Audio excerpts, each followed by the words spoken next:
आज फिर तुम्हारी साइकिल खराब हो गई क्या? तेरी साइकिल ने हमें आज फिर देर करवा दी ना। तो एक नई साइकिल ही ले लो मक्खन भैया। विजय तो फिक्र न कर, बस चेन ही उतरी थी, वो मैंने ठीक कर ली है। हाँ मक्खन भैया, जल्दी करो, फिर घर भी जाना है। आज भी हम तुम्हारी वजह से लेट हो गए हैं। गांव में काम न होने की वजह से मक्खन मजदूरी करने के लिए गांव से बाहर अपनी साइकिल पर जाता था, लेकिन उसकी साइकिल अक्सर खराब रहती थी, जिससे उसे परेशानी होती थी। ऐसे ही एक दिन मक्खन काम पर जा रहा था कि उसकी साइकिल रास्ते में खराब हो गई। जब वह काम पर पहुंचा तो काम के मालिक ने मक्खन से कहा, मक्खन, तेरे रोज के ये ड्रामे खत्म नहीं होते। कितनी बार कहा है कि काम पर जल्दी आओ, लेकिन फिर भी तुम देर से आते हो। आज तुम्हें काम नहीं मिलेगा। हाँ, एक बात और सुनो, मेरी आज के बाद तुम यहाँ काम करने के लिए मत आना। मैंने तुम्हारी जगह एक और आदमी रख लिया है। तुम्हारे रोज के ड्रामे खत्म नहीं होते। सेठ जी, आप ऐसा मत करें। आपको तो पता है कि यही मेरा काम है और इसी से मैं अपने घर का पेट पालता हूं। आप जानते हैं मेरी साइकिल अक्सर खराब रहती है, जिसकी वजह से कभी कभी मैं काम पर देर से पहुंच जाता हूं। लेकिन मैं काम ज्यादा करता हूं। जितनी देर में आता हूं उससे भी ज्यादा मेहनत करता हूं। इसलिए कृपया मुझे काम से न निकालें। हमने तुम्हारा और तुम्हारी साइकिल का ठेका नहीं लिया है। तुम्हारे लिए बेहतर यही है कि तुम अब यहाँ से चले जाओ, नहीं तो तुम्हें धक्के मारकर निकाल दिया जाएगा। मक्खन बेचारा अब काम से भी हाथ धो बैठा था। वह अपनी टूटी फूटी साइकिल पर वापस घर की तरफ चल पड़ा। जब वह घर पहुंचा तो मक्खन की पत्नी ने उससे कहा, मक्खन, तुम आज फिर वापस आ गए, काम पर नहीं गए। राधा, मैं तुम्हें क्या बताऊं, आज फिर मैं काम पर देर से पहुंचा, जिसकी वजह से मालिक ने मुझे काम से निकाल दिया और मेरी जगह किसी और आदमी को रख लिया है। मक्खन, तुम ही बताओ कि हम क्या करें। अभी तो हमें अपनी बेटी की शादी भी करवानी है। हमारे पास इतने पैसे भी नहीं हैं कि हम अपनी बेटी को दहेज में कुछ दे सकें। हाँ राधा, हमारे पास तो इतने पैसे भी नहीं हैं कि हम अपनी बेटी को दहेज दे सके। अब तो भगवान ही हमारी मदद करेगा। मक्खन राधा से बात करने के बाद अपनी साइकिल लेकर मैकेनिक के पास गया ताकि वह उसे ठीक करवा सके। यह कहानी है रामपुर गांव के एक मेहनती मजदूर मक्खन की, जो रोज मजदूरी करता था और अपने परिवार का पेट पालता था। मक्खन के छोटे से परिवार में उसकी पत्नी राधा और 2 बेटियां थीं। गरीबी के बावजूद वह हमेशा अपने परिवार के लिए कुछ न कुछ करने की कोशिश करता रहता था। हाँ मक्खन भैया, कैसे आना हुआ आज? रोहित, तुम्हें तो पता है कि मेरी साइकिल रोजाना खराब हो जाती है। आज भी मैं तुमसे साइकिल ही ठीक करवाने आया हूं। अरे मक्खन भैया, कितनी देर तक ये खराब सी साइकिल चलाते रहोगे? कितनी दफा तुम्हें कहा है कि थोड़े से पैसे इकट्ठा करके नई साइकिल ले लो, अब ये और नहीं चलेगी।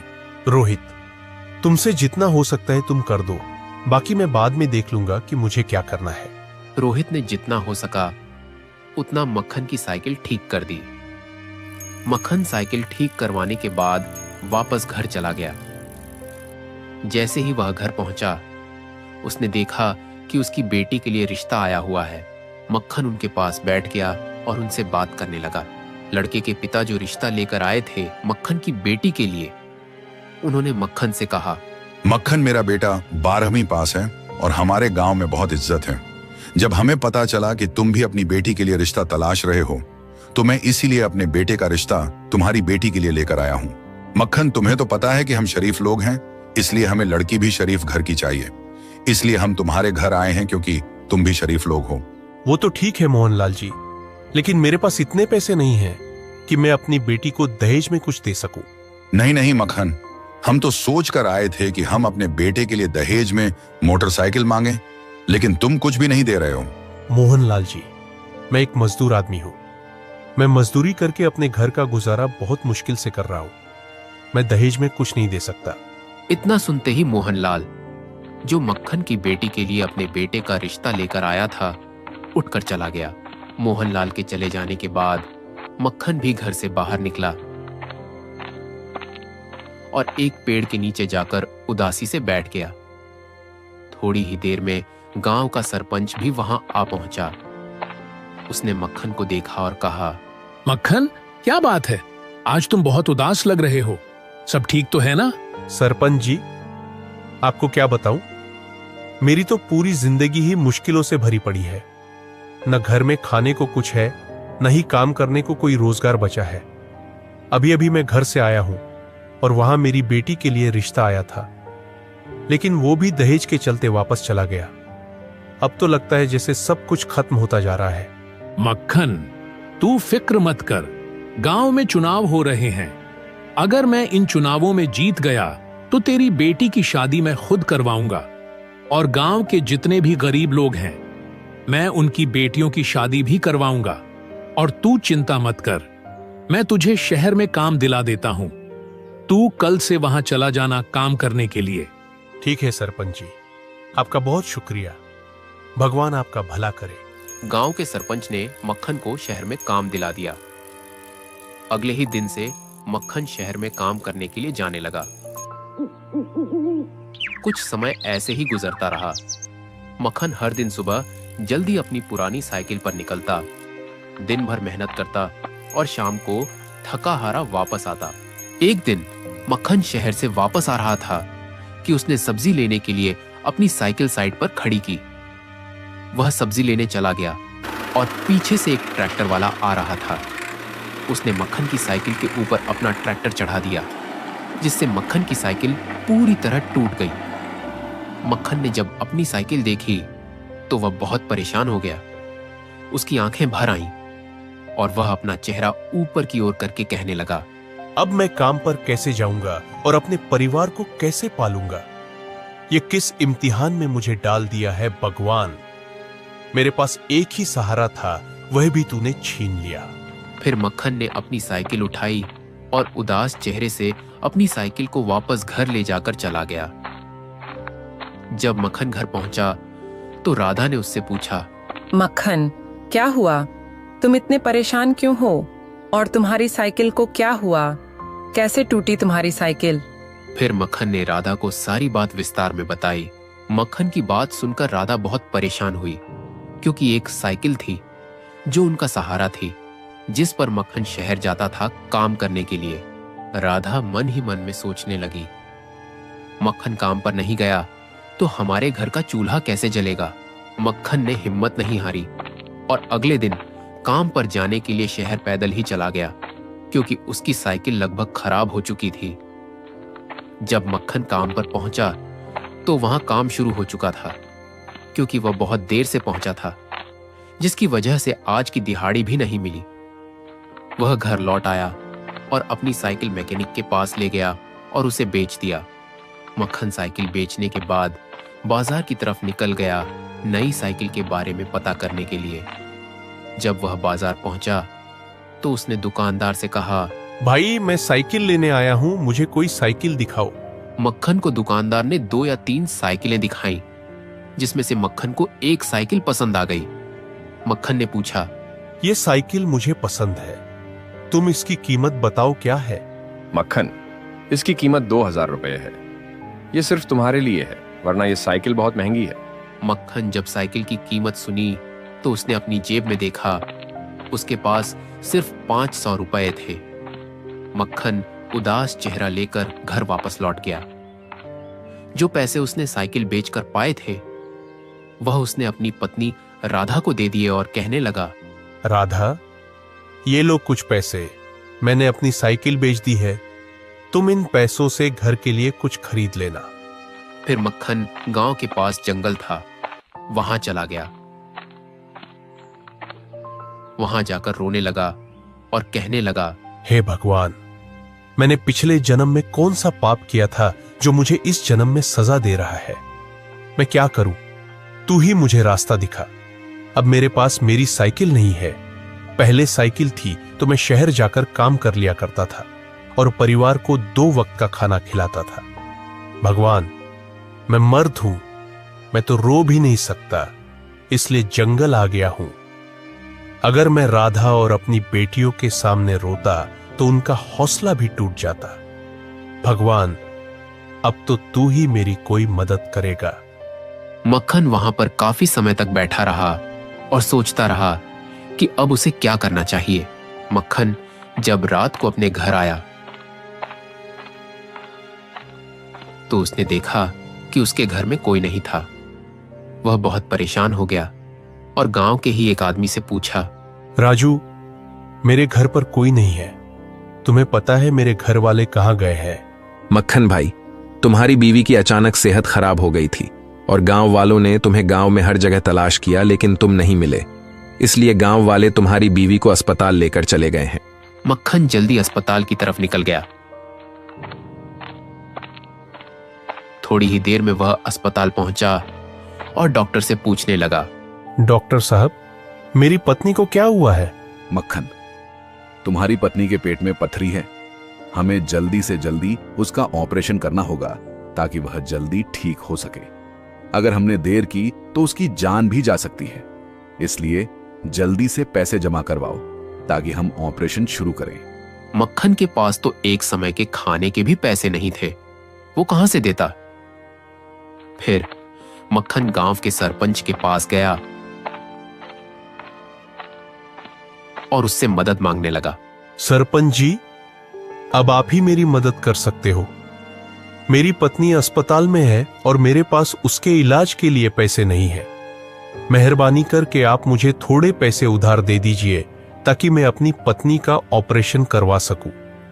डॉक्टरों ने कहा है कि अगर मेरी पत्नी का ऑपरेशन नहीं हुआ तो वह नहीं बचेगी। सरपंच ने मक्खन की बात सुनने के बाद अपनी हवेली में जाकर पैसे निकाले और ले आया और मक्खन को देते हुए कहा, मक्खन, ये पैसे ले लो और तुरंत अस्पताल जाओ। तुम्हारी पत्नी का इलाज बहुत जरूरी है। जब हालात ठीक हो जाए तब आराम से लौटा देना। अभी चिंता मत करो। मक्खन पैसे लेकर जल्दी से अस्पताल गया और पैसे जमा करा के अपनी बीवी का ऑपरेशन करवाया। कुछ दिनों में मक्खन की बीवी पूरी तरह ठीक हो गई। फिर वे सब घर वापस आ गए। फिर मक्खन की बीवी ने पूछा, मक्खन, तुमने इतने पैसे कहां से लाए? राधा, तुम ठीक नहीं थी और मेरे पास इतने पैसे भी नहीं थे कि मैं तुम्हारा ऑपरेशन करवा सकूं।